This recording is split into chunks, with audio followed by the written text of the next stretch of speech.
সকাল সকাল এত চেঁচামেচি করছেন কেন? এমনিতে রাতে আমার ঠিকঠাক ঘুম হয় না। যত সব।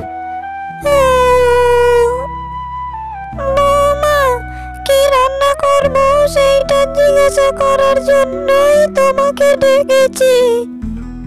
পছন্দ মতো খাবার না হলে পরে তো আবার রাগারাগি করবে আমার সাথে। আপনাকে তো রাতেই বলে দিয়েছি পরোটা আর আলুর দম হবে। তার শর্তেও সকাল সকাল ঘুম থেকে ডেকে তুললেন। যত সব ঝামেলা। আরে দেখেছিস, বয়স হয়েছে তো, তাই সব ভুলে যাই। তুই কিছু মনে করিস না মা, যা গিয়ে ঘুমো। আমি আর তোকে বিরক্ত করব না মা। এইভাবে সেই বৃদ্ধ মহিলাটি সারা দিন রান্না বান্না ঘরের যাবতীয় কাজ সে একাই সামলাতো। আর তার একমাত্র ছেলের বউ পায়ের পর পা তুলে আরাম করে সারাটি দিন কাটাতো। তার কোনো হুঁশই ছিল না যে তার বৃদ্ধ শাশুড়ি সারাটা দিন একা একা সংসারের সমস্ত কাজ করে চলেছে। একদিন বৃদ্ধা বাড়ির কাজ সারছিল। সেই সময় তার এক বান্ধবী সেখানে আসে। হ্যাঁ রে, এই অবেলায় তুই ঘর ঝাড় দিচ্ছিস যে বড়? আরে সখী, তুই আমার আর বেলা বেলা। তা তুই এই অভাগিনীর বাড়িতে হঠাৎ?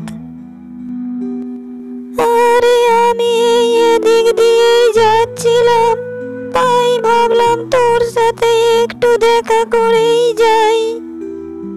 কেমন আছিস বল দেখি? আমি খুব ভালো আছি রে। আর তোকে অনেক দিন পরে দেখে খুব ভালো লাগলো। আয় আয় ঘরে আয়, অনেক দিন পরে তোকে দেখলাম। আয় একটু দুজনে সুখ দুঃখের গল্প করি। আয় বাড়ির ভিতরে আয়।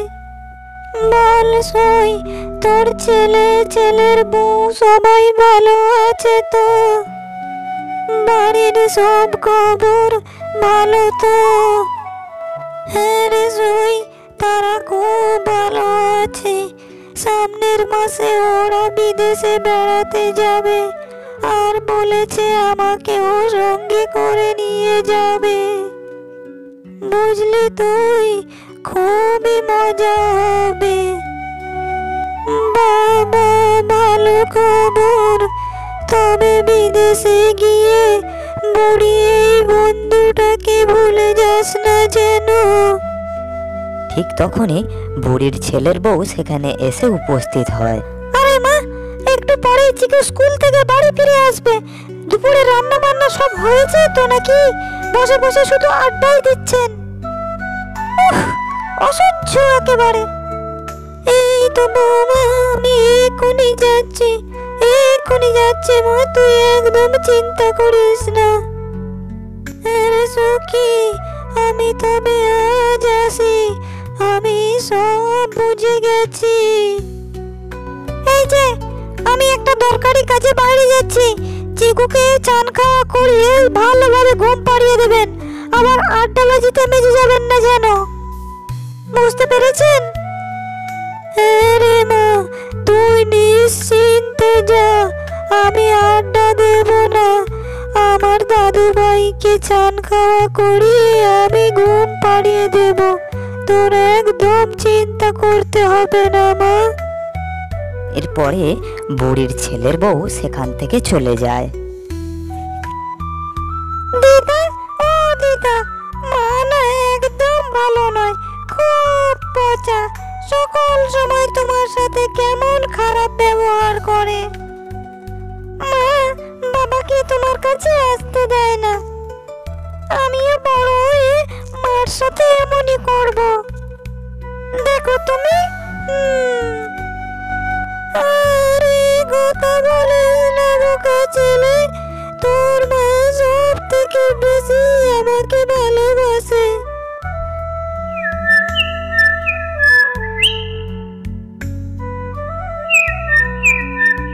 পরদিন সকালে বুড়ির ছেলে তার ঘরে আসে। মা, ও মা, এত বেলা পর্যন্ত তুমি ঘুমোচ্ছ কেন? কি হয়েছে তোমার? এত বেলা পর্যন্ত ঘুমোচ্ছ? খাবার দাবার কিছু হয়েছে নাকি?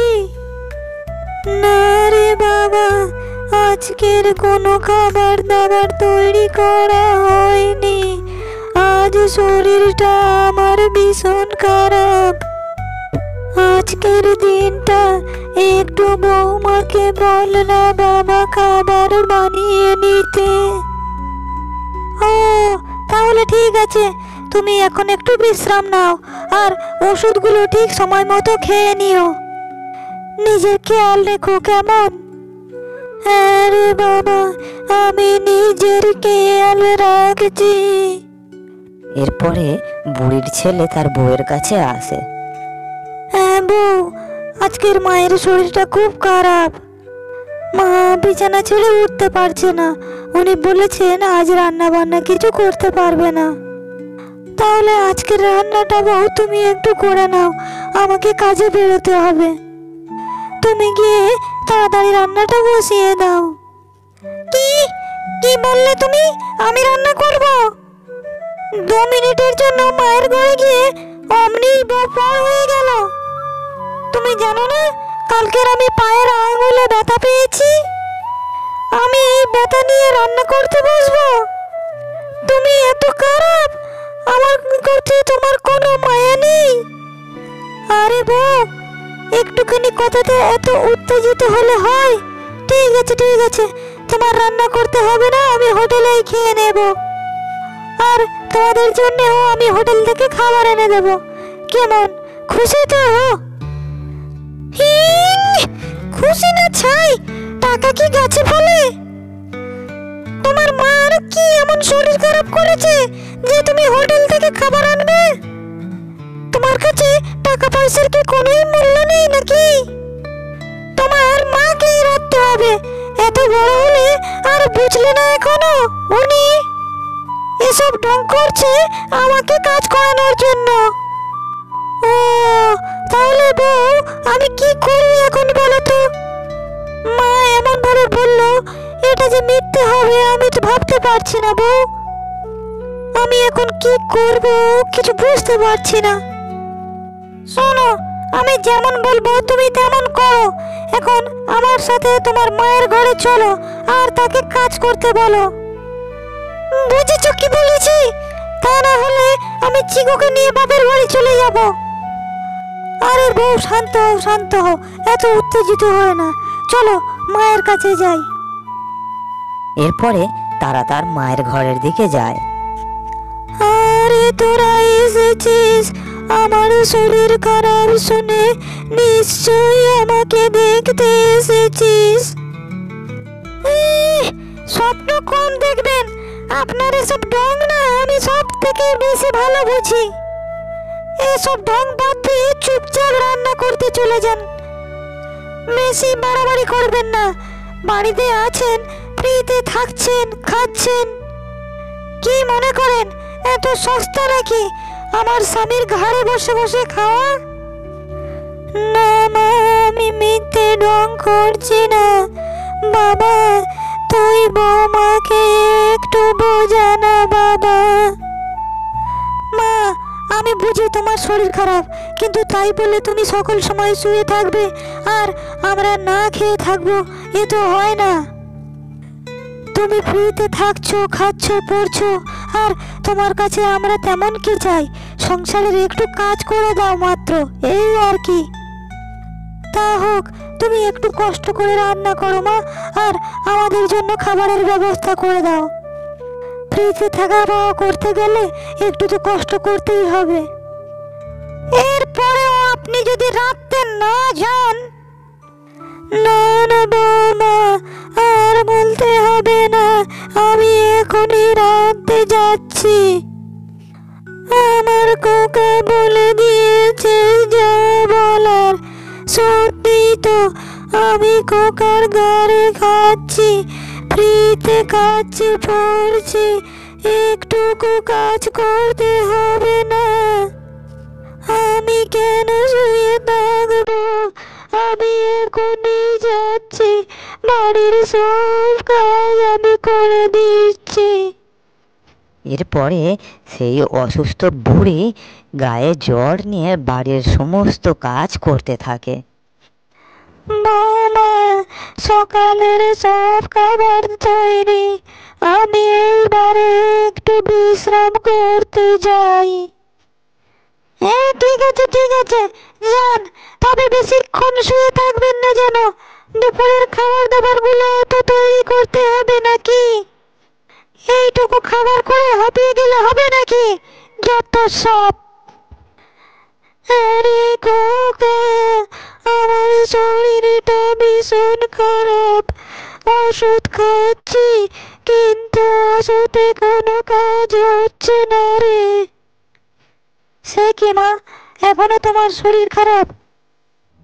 ওষুধেও কোনো কাজ হচ্ছে না? তাহলে তোমাকে তো একটা বড় ডাক্তার দেখানো দরকার। কি যে হলো কে জানে। কি ব্যাপার, মায়ে বেটায় এত কিসের গল্প হচ্ছে? আমিও একটু শুনি। গিন্নি, মায়ের শরীরটা একদম ভালো নয়। অনেকদিন হয়ে গেল মা তো অসুস্থই হলেন। ওষুধ খাওয়ার পরেও মা যে সুস্থ হচ্ছেন না। মায়ের শরীর দিনে দিনে আরো দুর্বল হয়ে যাচ্ছে। ওনার একটা ডাক্তার দেখানো দরকার। হি, কত ডং দেখবো আর? শরীর থাকলে শরীর খারাপ হয়, সকলের হয়, আমারও হয়। তাই বলে যখন তখন ডাক্তারের কাছে যায় নাকি? ডাক্তারখানায় গিয়ে টাকা ধ্বংস করা ছাড়া আর কোনো বুদ্ধি কি নেই তোমার মাথায় মা? আচ্ছা আচ্ছা আচ্ছা বউ, ঠিক আছে ঠিক আছে। আচ্ছা মা, তুমি তাহলে আর কটা দিন একটু ওষুধ খেয়ে সবুর করো, তারপরে না হয় একটা সিদ্ধান্ত নেওয়া যাবে।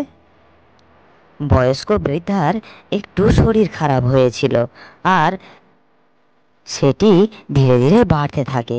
চিকিৎসা আর ঠিকমতো ওষুধের অভাবে বুড়ির মৃত্যু হয়।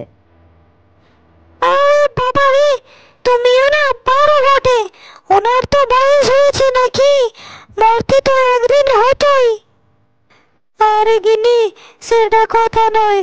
আমি আমার মায়ের একটু চিকিৎসা করাতে পারলাম না। আমার মনে হচ্ছে চিকিৎসার অভাবে আমার মা মারা গেল।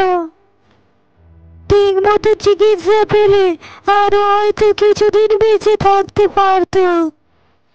আরে থামো থামো, আর কটা দিন বাঁচতো, আর কটা দিন বাঁচতো, আর কটা দিন বেঁচে থেকে উনি অন্য ধ্বংস করা ছাড়া আর কি বা করতো? কান্নাকাটি বাদ দাও, আমি গরম গরম খাবার করেছি, খাবে চলো। তোমার বউ বাচ্চা আছে, তাদেরকে নিয়ে বাবা। যে গেছে সে তো গেছেই। ছি ছি ছি ছি, এত বড় ছেলে হয়েও বাচ্চাদের মতো মেয়ে মেয়ে।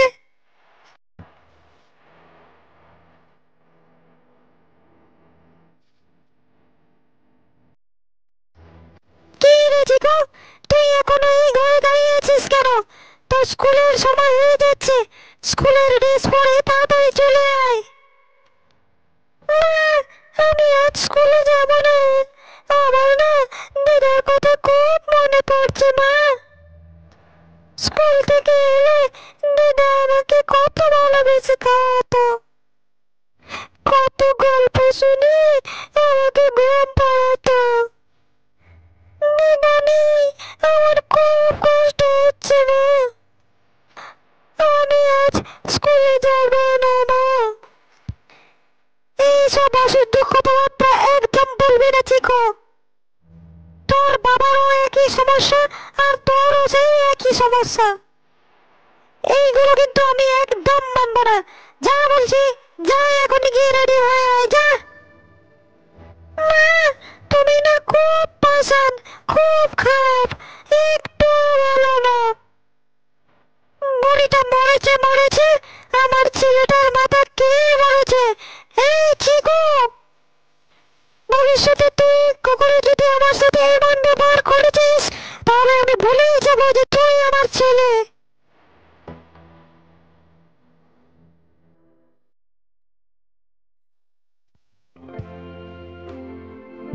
গিন্নি, শহর থেকে একটা ব্যবসার সুযোগ এসেছে, আমি সেই জন্যই যাচ্ছি। 2 দিনের ভিতরেই আবার ফিরে আসবো। বাবা বাবা, আসার সময় আমার জন্য কিছু খাবার আনবে বাবা। হ্যাঁ রে সোনা, তোর জন্য নিশ্চয়ই খাবার আনবো, তোরাই তো আমার সব। হ্যাঁ হ্যাঁ, তুমি যাও, তবে গিয়ে আমাকে ফোন করো। ফোন না করলে আমার খুব চিন্তা হবে, বুঝলে? চিকুর বাবা শহরে চলে গেছে, বাড়িতে ফোনও করলো না। সে বাড়িতে ফিরেও আর আসেনি। 1 মাস হয়ে গেল, কোথায় গেল মানুষটা? ফোনও করছি, ফোনটাও যে বন্ধ। কি হলো মানুষটার? আমি কোথায় যাই, কোথায় যে খুঁজি? এইভাবে স্বামীর জন্য অপেক্ষা করতে করতে 1 মাস যায়, 2 মাস যায়, 1 বছর যায়, 2 বছর যায়। কিভাবেই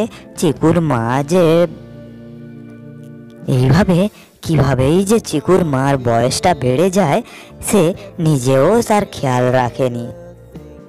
এইদিকে সেই ছোট্ট চিকু এখন বেশ বড় হয়ে গেছে, আর সে একটি সরকারি চাকরিও পেয়েছে। বাবা, অনেক দিন হলো বলেছি, এইবারে তো তুই কথাটা রাখ। এইবারে তুই একটা বিয়ে করে নে। একা একা আমার যে আর ভালো লাগে না রে। এইবারে তুই একটা বিয়ে করে নে, একা একা বাড়িতে আর ভালো লাগে না। তোর বাবা নেই, বুঝিস তো, একা একা কত কষ্ট লাগে। এইবারে তুই বিয়েটা করে নে বাবা, বয়স তো হয়েছে। এইবারে একটু আরাম করি, রোজ রোজ এত কাজ আমার আর ভালো লাগে না বাবা। হ্যাঁ মা, তুমি ঠিকই বলেছ, কাজের এত চাপ, আমি বিয়েটা নিয়ে ভাবার সময়ই পাচ্ছি না। তোমার জানাশোনা কোনো মেয়ে থাকলে তুমি চেষ্টা করতে পারো মা, আমার কোনো আপত্তি নেই। আছে রে বাবা, আমার চেনা পরিচিতি একজন আছে, আমার এক বান্ধবীর মেয়ে, খুবই ভালো মেয়ে। তুই যদি বলিস তাহলে আমি তার সাথে কথা বলে দেখব। ঠিক আছে মা, তুমি কথা বলে দেখো, আমার একদম সময় নেই। তুমি কথাবার্তা বলে রেডি করো। কিছুদিনের মধ্যে চিকুর মা তার বান্ধবীর মেয়ের সাথে চিকুর বিয়ে দিয়ে দেয় খুব ধুমধাম করে।